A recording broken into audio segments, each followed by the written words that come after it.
Hello, friends, and welcome to another episode of It's Not All Rainbows. I'm your host, Lindsay Goodman, and if you don't know me, I'm a survivor of narcissistic abuse in a queer relationship, and I'm here to validate and support those who are or have been in my shoes and to help spread awareness of what these kinds of relationships can look like. Today, I'm going to talk to you about the dangers of moving quickly in a relationship, or if you're queer like me, we're going to use the word U-hauling. Before we dive in, I'm going to do this fun thing that I have been doing these last couple episodes on some of my struggles and successes while I'm healing in real time and sharing this content with you. My struggle, the first struggle that comes to mind is actually I had a new one. Last night I had a lot of bad dreams. I had a lot of bad dreams and they were about my abuser and they were about my abuser having a new supply and running into them and breaking no contact. So I did not sleep well. And I have a headache today. And so the other one was that I did get triggered last week by some lesbian content about U-hauling, which inspired this episode. And so that's kind of why I want to dive into that, because obviously it was something that really triggered me, something that really bothers me, and something that I feel like is important to talk about. Although a lot of people aren't ready to have that conversation. So obviously there might be some of you that are like, nope, I'm out of here. But to anyone who is willing to listen and have that conversation with me, let's dive in after I talk about a success, if I can think of one. This past week I went out and hung out with friends a couple times, but 2 or 3 times I went and hung out with friends, which if you don't know, is kind of a big deal for me because I've just been in this like low power mode in terms of friendships. I am a very extroverted person. I recharge my battery by being around friends traditionally, but ever since this abusive relationship, I'm kind of not interested in being around that many people. I've kind of been, besides when I'm traveling with my kiddo, I've been just kind of like hunkering down and not spending a lot of time getting to know people or even seeing people who I already know. It's just really hard for me to feel safe around people. So that was a big deal. It was a really big deal for me. And I even had like 2 separate friends meet up and hang out. We all hung out in the same place, which has always been a really fun thing for me to like kind of like bring people together. So that's gonna be my success for this week. Um, so let's talk about U-hauling. Again, if you're not queer, you can just call it moving quickly, but it's the same thing. It's just that queer folks, lesbians specifically, have this term, this ongoing joke that's been around for a very long time about how fast lesbians move. And like I said, I've been seeing a lot of content about this. I finally did a reaction to one. The girl who had made the original video wasn't very happy with me, but I was like, it's not about you. I'm not attacking you. I'm just trying to spread awareness of how dangerous this can be. And I hope you all know that I'm not out here to be like, everything's abuse, everyone's abusive, no one can ever be happy, stop dating, be single, sit alone. Like, you don't have to do what I'm doing. You don't have to do what I'm doing. You can date. I just want you all to be careful. I just want you all to know what red flags to look for, know what the tactics of abusers are, because I mean, there's tons and tons of books and studies that have been written on these abuse tactics, and it's pretty textbook. It's pretty cut and dry when it comes to these things. And yes, every abuser is different, every victim is different, every situation is going to be slightly different, but at the end of the day, love bombing and moving quickly is the way that it happens. It's the way that it happens. And a lot of people get really defensive and they're like, no, I love bomb and I have ADHD, or I love bomb. I'm a really, what do they say? Like, I'm a really feeling person. I deliver my feelings hot and heavy up front and all of that stuff.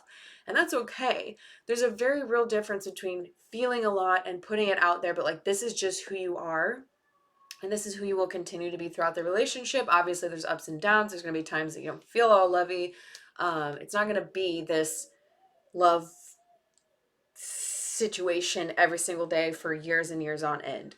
With love bombing, it's a tactic. It's a manipulation tactic to lure someone in. It's to give someone this false idea of what the relationship is going to look like, of how they're going to feel, how they're going to be treated throughout the relationship, and it does not continue. It's done to bring that person in, and then once they're hooked, it stops. It changes. They start the devalue tactic, and you're already hooked and you're groveling and you're trying to figure out what you did wrong to have them yank you off this pedestal that they had you on for a couple of weeks, and you're trying to get back to that feeling of being love bombed. You're trying to get back to having this person quote unquote love you again, and it's a horrible situation. So if that's not you and you're like, it's my ADHD, it's this or it's that, but I'm consistent with it, this isn't about you. This isn't something that you have to defend yourself for. This isn't something that you have to be like, no, no, no, it's not all bad. That's fine. Just be aware that this is a tactic that abusers use and that it is dangerous. It's something to be aware of. It's something to slow down, to set boundaries and say, which is this? As of now, I don't know which it is. I'm not going to be paranoid, but I do kind of want to take this slow and feel it out. So that's love bombing. And it's commonly known that especially lesbians have this joke about, like, they call it like the 72-hour day. So you meet someone, you don't go back home to your houses. You sleep together, you stay together every single night, you wake up the next morning, the date goes on and on and on and on until finally, devastatingly, you tear yourselves apart from each other because one of you has to go back to work on Monday or whatever. Um, and it's like a joke, you know, it happens, but like everyone's like, oh, this is funny. Oh, look at me. Oh, we're doing this 72-hour date. Oh, we moved in together. Oh, it's, we're lesbians. Oh, just we're lesbians. It's so funny. But that's how I got into a super extremely dangerous, violent, um, abusive relationship. And my son was sucked into it without me even knowing. Obviously, I have a lot of guilt from this. If I could do it over, I would have completely just like walked away from this person and been like, this is like a freaking carnival of red flags, go try this somewhere else. But I didn't know. And that's why this feels so important to me because, you know, and I say this a lot, but especially if you are a late bloomer and you're coming out late and you've been with men your whole life, you really want to be seen as a queer person. You really want this relationship to work. You aren't really sure what lesbian relationships look like. So you're like, well, you've been out forever. This must be normal. I remember thinking that a lot. I remember thinking, I've never had someone pursue me this hard. I've never had someone move this quickly, want to spend all their time with me. This is completely different from anything I've ever experienced, but this is my first relationship with a woman that I'm getting into, or with a queer person that I'm getting into. I had dated women before, but I had never actually had a relationship. It was just a couple of days hanging out, all of that stuff. So I'm like, well, this is must be normal. And then you see it on social media, you see people bragging about it, you see people thinking that it's so cute. It's like, oh, this is so passionate, we have so much chemistry, we're moving so fast. I'm not going to say any names, but currently there's like a bunch of lesbian drama on TikTok that I try to stay out of. I don't have a lot of lesbians showing up on my For You page anymore because I do get triggered by the fast pace, like, I'm scared for you. It's not about me. Like, y'all can post whatever you want. I'm scared for you. And I'm scared that this is what we're showing each other. And I'm scared that this is what's normalized. And it's been this way for a long time in the lesbian community. Now, for all of you who, again, who aren't queer, this can happen to you too. It's, like I said, it's just that there's a term for it. And it's culturally this cute thing that people brag about and really encourage on social media and things like that. With straight people, it's going to look the same. You're going to have that love bombing. You're going to have that, like, hey, why don't you just stay at my place? Hey, why did you want to hang out with your friend? I thought we wanted to hang out together. Hey, really, really hot and heavy, upfront, moving quickly, speed of light. Totally not, um, not done at a reasonable pace. And like, again, we see it in movies, like culturally across the board. We see it in movies. It's in songs. The love bombing phase, that addiction phase, when your brain starts going wild, is when people start to write those songs about, I can't sleep at night, I can't eat, all I can think about is you. This is like consuming me. You're burning through me like a forest fire, which is like how I described it in the beginning. I also remember saying often, I feel like I made you up. That's because I did, and that's the whole point of love bombing, is like they figure out who you are and what you want and what you didn't have in previous relationships, and they're like, I'm gonna give this to you. And it's not real. It's made up. It's in your head, and it's not your fault. It's not your fault. This person is choosing to love bomb you, whether it's intentional or not. Like, they're doing this thing to lure you in. You know, there's a purpose for it. So why is it so dangerous to move quickly? Why is it so dangerous to sign a lease with someone, to marry someone that you don't know, or at least get engaged? Because a lot of times once you're engaged, you're like afraid to back out because you're like, oh no, I've already told people that we're getting married. Some people do. Some people do back out. Some people know. They're like, this is actually not what I thought it was. I'm not going to do this. But it is hard once you get to that that phase. You've got a ring on your finger. You've started making plans. Maybe you've made some down payments, whatever it is. I don't know. Why is it dangerous? Why is it dangerous to be already this far into a relationship, 3 months in, 6 months in, whatever?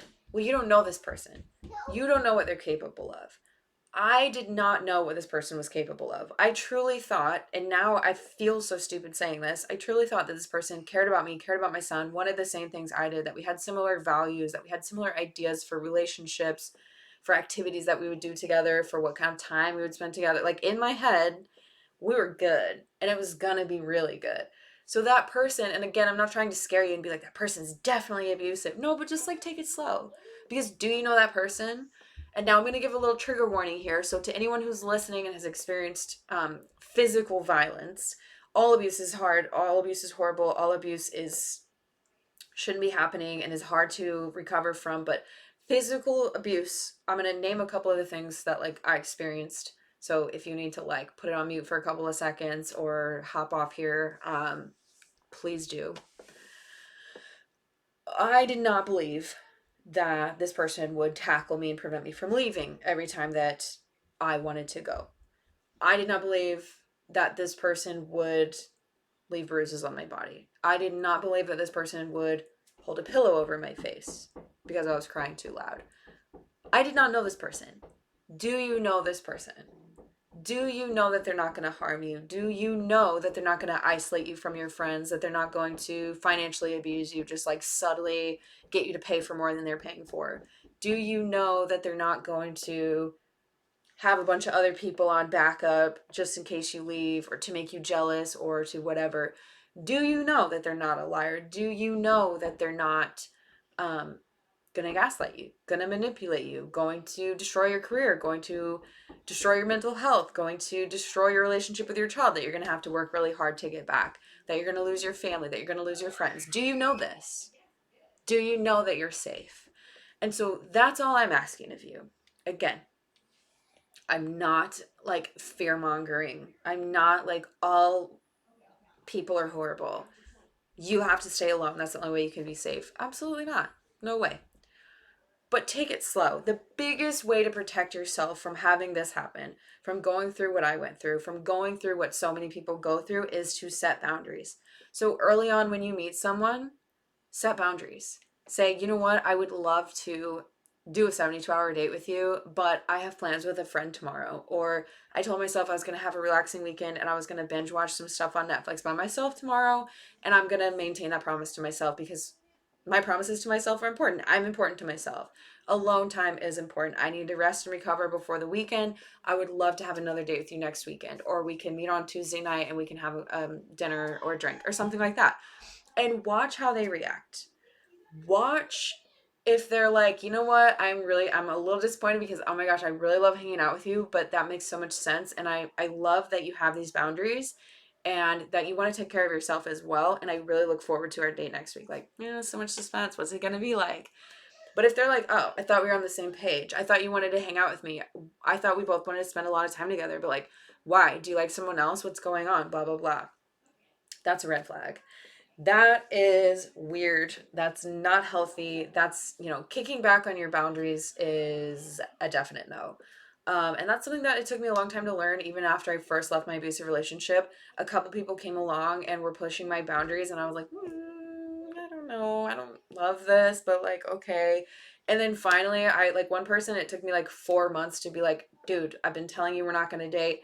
I don't understand why I'm still having to tell this to you. Like, what's going on here? And then there was another person that came along and it took me 1 week. Because at this point, I'm finally like, this is what's with people not understanding boundaries. What's with me not being able to set and maintain boundaries? Like, whoa, get it together. And now my boundaries are like solid. Solid. If I feel it for just even 1 second that a boundary needs to be set, I set it. If I feel like you're going to kick back and I'm like, oh no, this person's going to be upset with me, I might lose this friendship or this connection, that's okay. That's okay. If you can't handle my boundaries, then I don't know, we probably shouldn't be talking or hanging out. And that's the thing that a lot of people, like, we just don't know how to do. And we're afraid to hurt people and let them down. But if they're not respecting your boundaries, they can let themselves down. Like, they can deal with the fallout from that, right? And then the same goes like vice versa, like respecting someone's boundary when they say that they want this or that. And sometimes it's hard. Like sometimes you're like, oh no, I feel abandoned.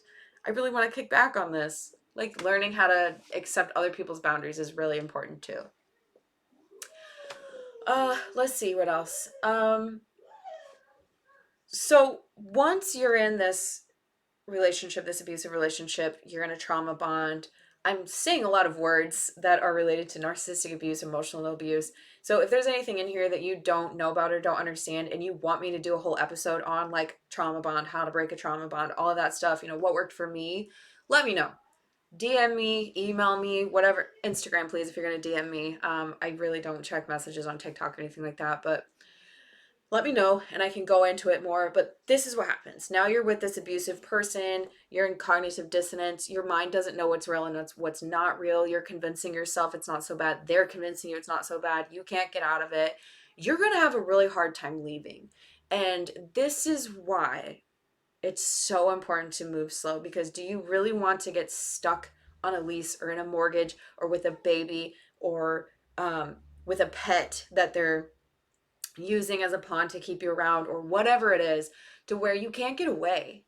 I had to leave with my son because I was on the lease with my abuser and I knew they weren't going to leave. I knew they were not going to move out. They weren't going to let me take over the lease. They were going to either stay and have that whole situation just continue going forever or until they found new supply that was like easier to deal with, because by this point I'm kicking back all the time like, this is horrible, I hate this, why are you like this, why am I like this, what's going on? Or they're going to force you to leave. And for me, it came down to leaving for 90 days with my son. I left the state. I even left the country. I was very lucky to be able to do that and have people who were willing to host me, because at the time I had saved up a good amount of money, but like it made it possible for me to stay away so long that people were hosting me. And I paid rent for 2 more months, um, just waiting for them to leave. I was paying rent. I was paying for them to have another person come and stay in like our house. I'm doing quote unquote because like whatever. And I paid for all of that, and I was willing to do that because that's what it meant. That's what it took for me to get away, to get free, to not have to come back, to not have to be around them anymore. And I went no contact while I was still paying rent, and I just sat back. And this was like this was the plan that I made, was to sit back, not respond to anything, let them figure out that I wasn't going to come back, that they weren't going to see me again, and waited until the landlord said, I have the key in my hand, you can come back. And then I waited another 30 days. And this is why I don't recommend moving quickly. And I know y'all think it's cute and it's romantic, and especially lesbians, y'all do not want to hear this. Like, people are so defensive when I talk about this on TikTok. Like, you know, well, I met my partner and we were together for 8 days and we moved in together and we've been together for 20 years. That's awesome. That is awesome. And I love that for you. But that does not take away from the fact that it does happen, that there are people out there who are doing this over and over and over again. Y'all, I was not the first person that my abuser made these moves with, and I was not the last. I watched it happen to someone else. I watched it happen, and that's when I went no contact, was when I saw it happening to another married woman, being sucked into this like, I really like you, you make me feel like I could be happy again, I've never felt like this before, I knew the moment I left you, that love bombing, move quickly.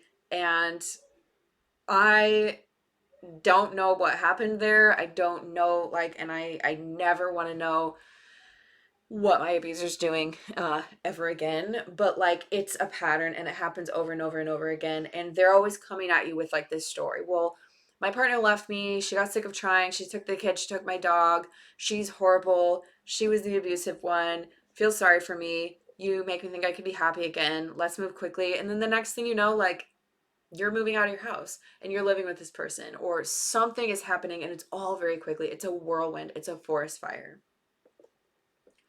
It's a forest fire. It is a freaking race to the finish line. But once you get in there, it's a long, slow, horrible, torturous, like you're walking in molasses. Nothing's changing, nothing's happening, and you can't get out. And again, if you hold, you got married and you have a halfway decent relationship, lovely. I love that for you. But I really am scared for people. I really am scared. And lately I've been taking kind of a break on abuse content, especially on Instagram, because I'm exhausted. The kickback that people give to people who are just trying to raise awareness. Ugh.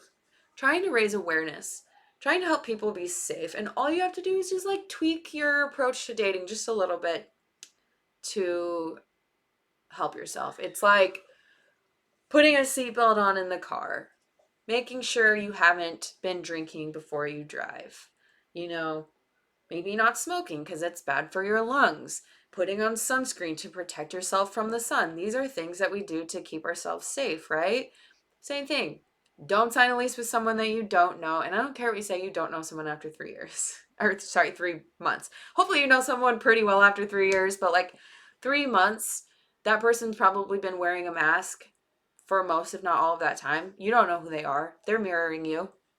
They're telling you what you want to hear. They're all of a sudden really into all of your hobbies.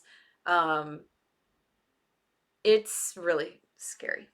So please, again, you don't have to love me. You don't have to like me. You don't have to consume my content. If this is something that you're like, she's crazy, that's not true. I just met this person and I'm pretty sure they're the love of my life and I'm going to marry them. Please be careful. Please be careful. That's all I'm asking. Be aware of it. Log it away in the back of your mind. If you don't like it right now, just have it there so that if a red flag comes up, you can be like, wait a minute. Wait a minute. Something's wrong here. I've heard of this happening. All right, I'm going to wrap this up.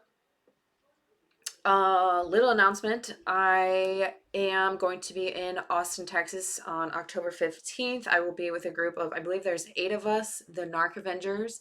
We'll be doing an in-person meet and greet, Q&A session and offering one-on-one coaching. So anyone who's in Austin or can get to Austin that weekend, please do come.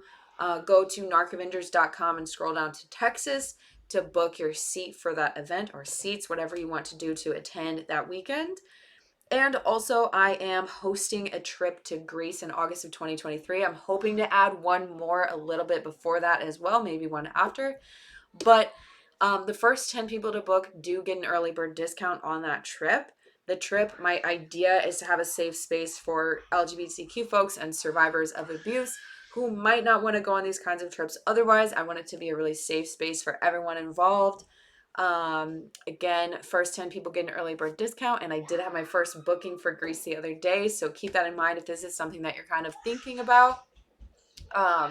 You can make payments on it, so it's not something that you have to like fork over right now if that's helpful for you, but I would definitely love to have you on the trip, to have you come out and explore Greece with me, get to know me, get to know Greece and the food and the wine and the culture and the sites and the history and all of that stuff. I'm really, really excited to be able to host these kinds of trips. So again, let me know if you have any questions. Reach out, DM me on Instagram. I'm at the Lindsay Goodman on all social media, or you can email me. All of that information is in my bio on Instagram and TikTok. If you like this podcast, please rate and review. If you're on YouTube, please subscribe. I really want to get this information into the ears of the people who need it the most, and all of your interactions really do help to make that happen. So thank you all so much, and I will be back next week with more.